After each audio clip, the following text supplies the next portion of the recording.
Assalamualaikum warahmatullahi wabarakatuh. Salam guru penggerak. Perkenalkan, saya Dia Anjarwani Rosa Utami SPD, calon guru penggerak angkatan 9 dari SDN Banjarsari 04, Kecamatan Bangsalsari, Kabupaten Jember. Kesimpulan dan refleksi pemikiran Ki Hajar Dewantara. Modul 1.1 Koneksi antar materi. Nah, setelah mengikuti proses pendidikan guru penggerak, modul 1.1 saya akan menggambarkan kesimpulan dan merefleksi pengetahuan saya serta pengalaman baru dari pemikiran Ki Hajar Dewantara. Konsep pendidikan menurut Ki Hajar Dewantara adalah pendidikan yang holistik, di mana murid atau peserta didik dibentuk menjadi insan yang berkembang secara utuh, meliputi olah rasio, olah rasa, olah jiwa, dan olahraga melalui proses pembelajaran dan lainnya yang berpusat kepada murid dan dilaksanakan dalam suasana penuh keterbukaan, kebebasan, serta menyenangkan. Kesimpulan pemikiran Ki Hajar Dewantara di mana membedakan kata pendidikan dan pengajaran. Pengajaran adalah proses pendidikan yang berfaedah untuk kecakapan hidup anak secara lahir dan batin, sedangkan pendidikan memberikan tuntunan terhadap segala kodrat yang dimiliki anak agar dapat mencapai keselamatan dan kebahagiaan yang setinggi-tingginya, baik sebagai seorang manusia maupun sebagai anggota masyarakat.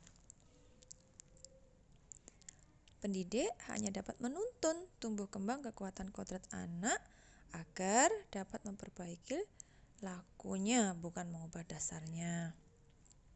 Nah, pendidik juga harus memahami bahwa perkembangan kodrat anak juga dipengaruhi kodrat alam dan kodrat zaman. Secara kodrat alam, anak yang lahir dan tumbuh di lingkungan pantai akan mengalami kesulitan zaman. Sedangkan secara kodrat zaman, pendidik dan anak harus berpikir terbuka, menyadari dan menerima perkembangan zaman. Namun yang harus diperhatikan bahwa nilai luhur budaya daerah harus tetap dipegang teguh tanpa terpengaruh perkembangan budaya luar. Nah, pendidikan itu berorientasi pada murid dan murid.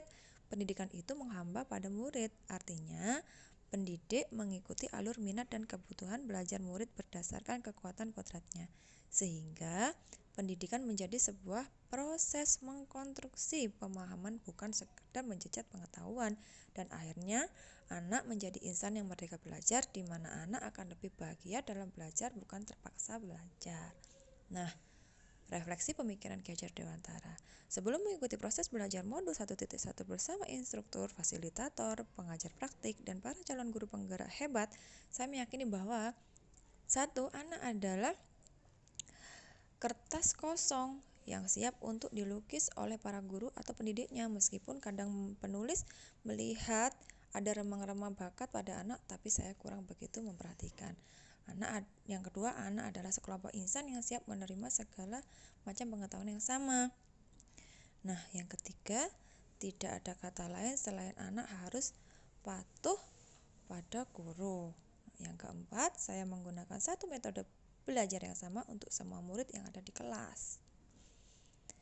Nah, setelah mempelajari modul filosofi pendidikan Ki Hajar Dewantara bersama para guru hebat tersebut, saya merenung dan menyadari bahwa satu anak ternyata bukanlah kertas kosong, melainkan benih hidup yang siap tumbuh sesuai kodratnya.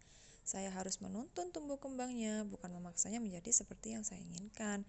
Yang kedua, setiap anak adalah istimewa. Mereka mempunyai kekuatan kodratnya masing-masing, kebutuhan belajarnya pun berbeda. Nah, yang ketiga, kepatuhan mestinya muncul atas dasar kesadaran diri, bukan karena ancaman.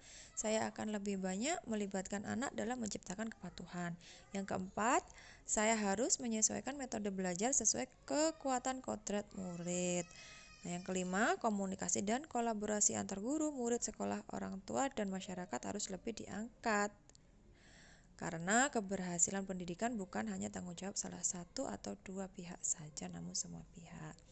Nah, penerapan untuk mewujudkan pemikiran Ki Hajar Dewantara di kelas saya adalah: 1.